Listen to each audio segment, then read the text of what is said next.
la mouvance de l'Assomption, la veillée à la gloire de la Vierge Marie, et avec la bénédiction de notre Père, je vais nous partager une petite exhortation. Le titre, c'est la vertu d'humilité de Marie. Et j'ai mis 2 points. Un chemin de vie pour tous. Notre texte d'appui, c'est Luc chapitre 1, verset 26 à 53. On ne lira pas. C'est très long, on va pas. Mais il faut retenir que dans ce passage biblique, c'est le passage qui est relatif, on va dire, à 2 événements majeurs. Le premier événement que j'appellerai l'Annonciation, où l'ange Gabriel vient annoncer à la Vierge Marie qu'elle va voir le Christ. Et in fine, la Vierge lui demande comment ça va se passer. Et elle dit, je suis la servante du Seigneur. Et l'ange Gabriel donne la révélation à la Vierge que sa cousine Élisabeth est enceinte de Jean-Baptiste. Et la Vierge, après avoir reçu ce message de la part de l'ange, va aller illico presto chez Élisabeth et va se mettre à son service. Amen. L'humilité de la Vierge Marie. C'est quoi l'humilité? Le mot humilité, qu'est-ce que cela signifie? Je fais un peu comme le Père, mon Père spirituel dit dans la vie pour réussir, il faut imiter ceux qui sont devant toi. Amen. Le mot humilité vient du mot latin humilitas. Je n'ai pas fait latin si je prononce bien, sous le contrôle du Père, que lui-même vient du mot humus, qui signifie terre, sol, fondement. L'homme ou la femme humble est celui qui reconnaît qu'il vient de la terre. Amen. L'homme ou la femme humble reconnaît qu'il a été formé par la terre. Amen. Ça, c'est la définition étymologique. Que dit la Bible par rapport à l'humilité? L'humilité est le terrain sur lequel les vertus prospèrent. C'est une attitude de vérité vis-à-vis de Dieu et de soi-même, comme le Père a dit. Elle s'oppose à l'orgueil, l'arrogance, la suffisance. La personne humble s'appuie sur la grâce divine, la grâce de Dieu. Et c'est 1 Pierre, chapitre 5, verset 5 qui en parle. L'humilité nous conduit à l'amour et permet de conjuguer tout l'ensemble, l'amour de Dieu, l'amour du prochain et l'amour pour soi-même. Il faut s'aimer, comme le Père nous l'a enseigné. L'Évangile nous présente l'humilité comme une vertu fondamentale. Amen. On va parcourir, je vais relever 5 éléments majeurs, 5, on va dire, faits majeurs de la Bible, pour apprécier en quoi la Vierge Marie est humble. Mais on va apprécier 3 pour ne pas faire long, parce que le Père dit l'essentiel. Le premier événement, c'est l'Annonciation. Dans cet événement, nous voyons l'humilité de la Vierge Marie quand elle dit oui à l'ange. C'est l'humilité qui s'exprime par un oui, une confiance totale dans ce que Dieu lui dit. Amen. L'ange Gabriel vient annoncer à la Vierge Marie, tu vas concevoir un enfant. Elle était vierge, elle était fiancée. Je parle sous le contrôle du Père. Dans la tradition juive, quand tu n'es pas encore marié, tu ne dois pas vivre avec ton homme. Et dans cette situation dans laquelle se trouvait, l'ange du Seigneur vient lui dire, voilà ce qui va se passer. Malgré tout ce que cela pouvait créer comme situation, on va dire une confusion totale, la Vierge Marie, elle a dit oui à Dieu au travers de l'ange. Amen. Elle n'a pas posé des questions, elle n'a pas discuté. Elle dit, je suis la servante du Seigneur. En Côte d'Ivoire, on dirait, avec tout le respect que je dois à nos jeunes sœurs, je suis la bonne du Seigneur. Amen. Toute ma vie est faite. Seigneur, je te donne ma vie, fais de ma vie ce que tu veux. Nous voyons l'humilité de la Vierge Marie qui dit un oui total à Dieu, nonobstant cette situation confuse que cela pouvait créer. Amen. Bien-aimés, et c'est Saint Bernard de Clairvaux que le Père a cité tout à l'heure, qui était moine français du XIIe siècle, qui dit L'humilité est le fondement et la gardienne des vertus. Elle fut en Marie si profonde que bien qu'elle fut choisie pour être la mère de Dieu. L'humilité était, on va dire, un élément intrinsèque à la vie de Marie. Amen. De cet événement, l'Annonciation, que retenir pour notre vie? Dieu a su notre vie. Il y a un homme de Dieu qui dit que personne n'a été créé vide. Quand Dieu nous met sur cette terre, il nous a confié une mission. Amen. À l'image de la Vierge Marie, nous devons dire oui à Dieu. Et j'aime bien l'enseignement que le Père a donné une fois, où il dit, tout ce que l'ange a dit à la Vierge Marie, c'est le contraire qui est arrivé à la Vierge Marie. Malgré ça, elle a dit oui. Nous devons apprendre à dire oui à Dieu pour notre vie. Amen. Nous devons discerner la volonté de Dieu pour notre vie. Qu'est-ce que Dieu veut? Dieu nous a amenés sur cette terre, et précisément ici aux États-Unis d'Amérique, pour une mission spéciale. À l'image des Navy Seals de l'armée américaine qui vont dans des pays pour aller faire des opérations spéciales et ils reviennent incognito. Nous sommes ici pour une mission spéciale. Amen. Et à Dieu, lui seul dans la prière, de nous révéler et à nous de dire oui comme Marie a dit oui à Dieu. Amen. Nous devons aussi apprendre à accepter les situations imprévues. Dans la Bible, il y a un enfant qui s'appelle Joseph, à qui Dieu a parlé.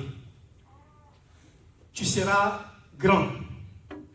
Mais Dieu ne lui a pas révélé comment il allait faire pour qu'il arrive à cette grandeur. Amen. Mais Joseph est resté dans un silence total. Parce qu'il a cru que si Dieu m'a révélé une telle chose, nonobstant tous les éléments contraires qui vont arriver dans ma vie, c'est même Dieu qui m'a parlé, a le pouvoir d'accomplir ce qu'il a dit sur ma vie. Amen. Apprenons dans nos vies à accepter les situations. Je ne parle pas de résignation, je dis apprenons à accepter. Pas qu'on résigne, mais qu'on apprenne à accepter des situations qui peuvent être contraires à la volonté de Dieu dans notre vie. La Bible ne dit-elle pas que tout concourt au bien de celui qui croit en Dieu? Dans d'autres versions, on dit ceux qui aiment Dieu. Amen. Apprenons à accepter cela. C'est un signe d'humilité dans notre vie. Deuxième fait, la nativité. L'humilité qui s'exprime par le silence et la méditation.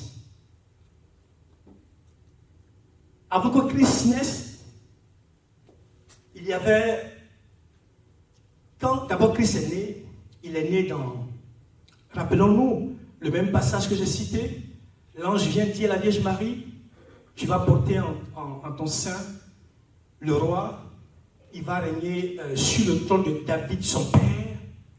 Pour la petite catéchèse, c'est pas Joseph pas par Marie, pas Joseph que le Christ règne sur David, parce que Joseph est de la lignée de David. Il va naître dans une mangeoire. Quand il va naître, les rois mages viennent, ils vont parler à un roi, je crois le roi Hérode, et qui va massacrer des enfants. La Vierge Marie va fuir. L'ange va parler à Joseph, il prend sa famille, son épouse et son enfant, ils vont aller se cacher en Égypte. Devant cette circonstance, cette situation, la Vierge reste dans le silence. Alors que l'ange lui a dit, l'enfant qui va naître là, il sera un roi. Mais un roi qui fuit. Amen. Toute une situation confuse. Mais la Vierge reste dans le silence. L'ange, je crois que c'est l'ange Gabriel encore, qui est venu parler à Joseph. La Vierge n'a pas dit, mais pourquoi c'est à Joseph qu'il a parlé? C'est moi qui ai reçu le message. Mais elle va obéir à la voix de son mari et ils vont aller en Égypte. Amen. Face à tous ces événements, la Vierge reste silencieuse. Elle médite. Parce qu'elle a la révélation que c'est Dieu qui lui a parlé. Quand l'ange est venu lui parler, comme bonne juive de son époque, elle était enseignée que Dieu parle par ses anges. Elle a eu tous les éléments pour être convaincue que c'est Dieu qui lui a parlé. Donc, fort de cette conviction, elle ne réagit pas. Mais elle laisse les événements se poursuivre. Amen. La Vierge Marie reste silencieuse. Elle garde tout dans son cœur et elle médite. Et Mère Teresa dit, Sainte Mère Teresa dit, Marie peut nous enseigner le silence. Comment garder toutes choses dans nos cœurs, ainsi que le fruit. Comment prier dans le silence de nos cœurs. Apprenons à faire silence. Et je commence par moi-même. Apprenons à garder silence. Amen. Souvent, la vie est tellement difficile, tellement dure que ça boue dans la tête. C'est-à-dire que tu marches et puis, dans la tête, c'est-à-dire que c'est... Si on pouvait mettre une sorte d'électrode, pour voir ici, on allait voir le diagramme, ça va être en forme sinusoïdale. Ça monte, ça descend, ça monte, ça descend. Parce qu'on n'est pas dans le silence. Amen. Apprenons devant les épreuves de la vie à faire silence et à nous recueillir dans la présence de Dieu. Chercher à comprendre, parce que tout ce que Dieu permet, c'est pour un but. Amen. Les événements qui s'agencent dans nos vies, les événements que Dieu permet, c'est pour nous enseigner des réalités spirituelles. C'est pour ouvrir nos yeux spirituels sur des choses. Amen. Exemple à suivre. Apprenons à cultiver, comme je disais tantôt, au risque de me répéter, à avoir un cœur qui est tranquille. Et cette grâce-là, on peut l'obtenir. Et Dieu merci, le Père, là, il nous a fait un bel enseignement pour ceux qui étaient à la retraite à Jonesboro sur l'adoration du Saint-Sacrement. On va le faire tout à l'heure, Dieu merci. Apprenons à nous recueillir devant le Saint-Sacrement et à confier tout. Et comme je crois que le Père disait, j'aime bien la citation, c'est le curé d'As, Saint Jean-Marie Vianney qui disait, je la vise et il me vise. C'est un ancien français pour dire qu'il contemple le Seigneur dans sa présence au Saint-Sacrement et le Seigneur aussi répond. C'est une communication. Quand nous partons prier le Seigneur au Saint-Sacrement, ce n'est pas juste qu'on s'assoit et puis on lui expose tout ce qu'on a à lui exposer et puis on se lève. Non, le Père nous apprend pour dire, apprenons à garder dans le silence et Dieu nous parle. Amen. Dieu nous parle. C'est ça, être humble. Se taire devant les événements difficiles de notre vie et confier tout, comme la Vierge Marie, au Seigneur pour qu'il nous conduise, pour qu'il nous montre le next step à suivre, pour qu'il nous donne des instructions, parce que Dieu nous donne des instructions. Amen.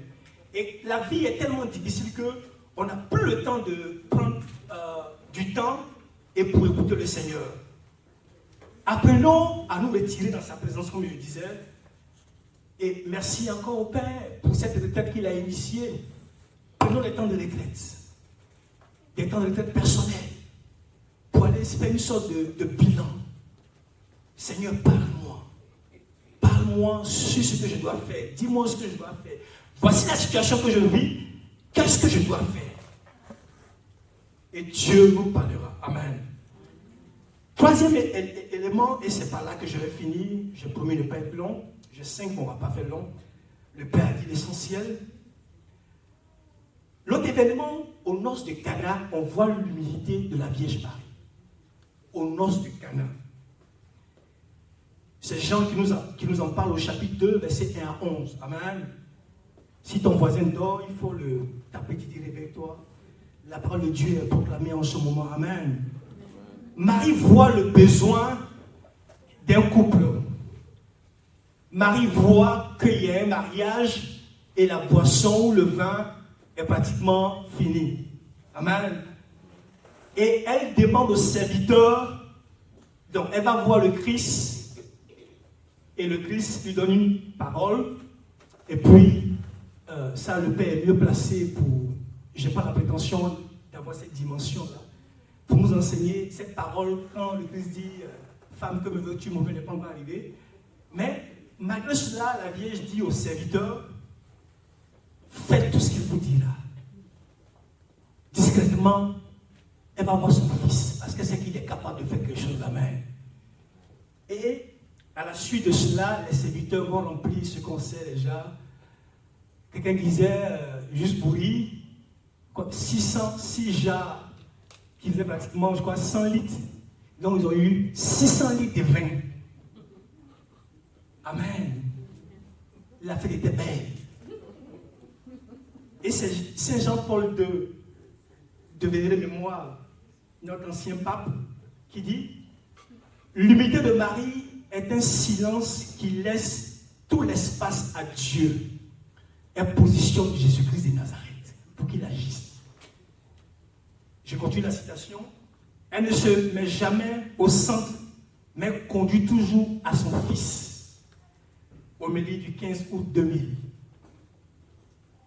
Et Padre Pio dit « Je souhaiterais avoir une voix assez forte pour dire à tous les pécheurs du monde d'aimer Marie. Elle est l'océan que l'on doit traverser pour atteindre Jésus. » Amen. La Vierge, discrètement, dans l'humilité, va voir son fils pour qu'il agisse. Et je voudrais, avec votre permission, je donne toute la gloire à Dieu. Dieu m'a fait la grâce de rencontrer mon épouse et nous nous sommes mariés en 2009, nous sommes mariés 3 années plus tard. Mais quand nous préparions notre mariage, pour la petite histoire, elle était ici. Et moi, je me cherchais encore à Abidjan. On a décidé de consacrer notre mariage à la Vierge Marie. Elle fréquentait une paroisse ici, à Downtown, qu'on appelle Notre-Dame de Lourdes, pour ceux qui voient un peu à Downtown. Et moi, ma paroisse était Saint-Jean-Cody. Donc, on a acheté un bouquet. Elle a acheté son bouquet ici. Moi, j'ai acheté mon bouquet en face de Saint-Jean. Pour ceux qui connaissent Abidjan, là, je parle d'Abidjan. Saint-Jean-Cody à Abidjan, Côte d'Ivoire. Et on a fait une petite prière simple. On a synchronisé l'heure pour qu'on prie au même moment. Et notre Père, que je vous salue Marie. Et on a consacré notre mariage à la Vierge. Et moi, c'était après la période de la guerre en Côte d'Ivoire. J'avais perdu mon emploi, donc la galère pouvait me frapper. C'était très difficile. Donc je me suis débrouillé, j'habitais à la Riviera, à Abidjan. Et je suis arrivé pour ceux qui connaissent, à Djamé-Renault. Et de Renault, j'ai marché pour aller au sanctuaire. Et j'ai déposé mon bouquet à la Vierge Marie. Elle a fait autant ici, à sa paroisse. Et la même nuit, je vais dormir. Je donne toute la gloire à Dieu. Je fais un songe. Dans le songe, je me retrouve dans une belle résidence, comme une résidence hôtelière. Mais c'était, wow, that was beautiful. C'était vraiment, c'était beau. Un paysage. Je ne sais pas si on me demande de décrire, comment je peux le décrire, mais c'était just wow, c'était vraiment magnifique. Et il y avait au milieu de cette résidence de l'eau qui coulait, des arbres. Je me sentais en paix dans cet environnement. Et je sors de cette résidence, et comme dans le rêve, quelque chose me dit, regarde derrière. Et je lève les yeux, je regarde sur le bâtiment, une sorte d'enseigne lumineuse, c'était écrit, et je donne toute la gloire à Dieu. J'en parle, je lâchais l'épaule. C'était écrit en grande enseigne lumineuse, résidence Notre-Dame de Cana. Quand je me suis réveillé, j'ai compris en fait que ce mariage que Dieu me faisait la grâce de faire avec mon épouse allait être les noces de Cana. Je vous dis la vérité. Je n'attire pas la gloire sur ma vie, je ne le ferai jamais. Je donne toute la gloire à Jésus-Christ de Nazareth et par l'intention de sa mère. Dans la galère dans laquelle j'étais là, mon épouse et moi, on a fait un mariage. Des amis que j'ai perdu de vue, je ne sais pas qui leur a dit que je me mariais. Des grands frères qui sont en France, aux États-Unis, ici, j'ai mes grands frères ici. Ils m'ont envoyé ici 1 million, 500 000. J'étais au chômage. On a fait le mariage dans notre communauté au Mont-Rêve. chez le frère Mathias Marie, les gens ont mangé. La boisson est restée.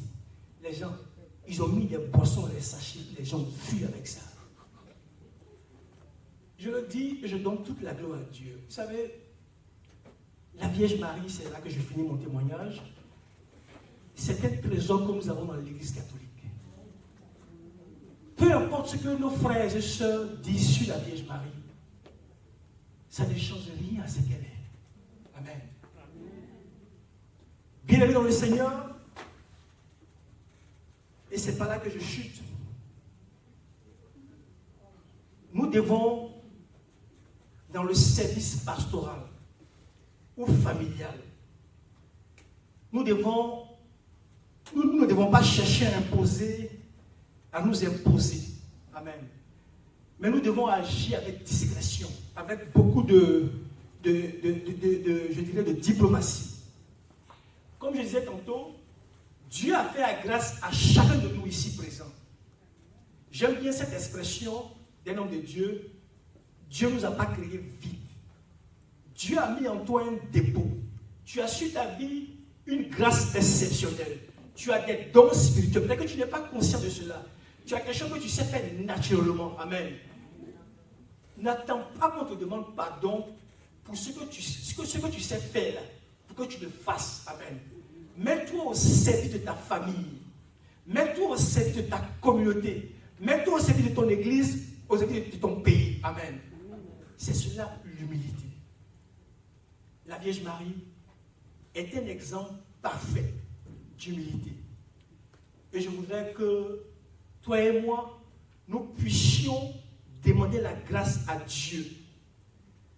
De la même manière, dans le cadre du travail, nous apprécions les gens. Moi, j'aime bien tout ce qui est politique, donc j'aime bien écouter les discours de l'ancien président américain Obama. Quand il parle, il a le speech. Nous devons avoir des modèles dans la Bible. Nous devons avoir des modèles. Et en termes d'humilité, il est vrai que Dieu a dit de Moïse qu'il est l'homme le plus homme de la terre. Mais en termes d'humilité, je ne vois pas dans la Bible qui a montré une telle. Et même, je parle sous le contrôle du Père, on parle même de la kénose. C'est-à-dire qu'un abaissement total. Renier sa personne et se mettre au service de Dieu. Je voudrais, et c'est par là que je chute vraiment, en faisant cette prière que le Père... En faisant cette prière que le Père m'a inspirée, on peut se lever, on va faire une prière que le Père m'a inspirée, enfin, que le Père m'a donné, pas inspirée. Et il faut que je sois honnête. Prière à Marie, modèle d'humilité. Amen. Amen. Je prie pour nous simplement. Tu fermes les yeux, tu te disposes et tu médites cette prière. Ô Marie, servante fidèle du Seigneur, toi qui t'es abaissé pour que Dieu soit grand, rends nos cœurs simples et pauvres. Apprends-nous à accueillir la volonté de Dieu sans résistance ni orgueil. Garde-nous du désir de prier et conduis-nous vers Jésus, lui qui s'est fait doux et humble de cœur. Amen. Amen. Que Dieu vous bénisse. On acclame le Seigneur. Acclame le Seigneur. Acclame le Seigneur.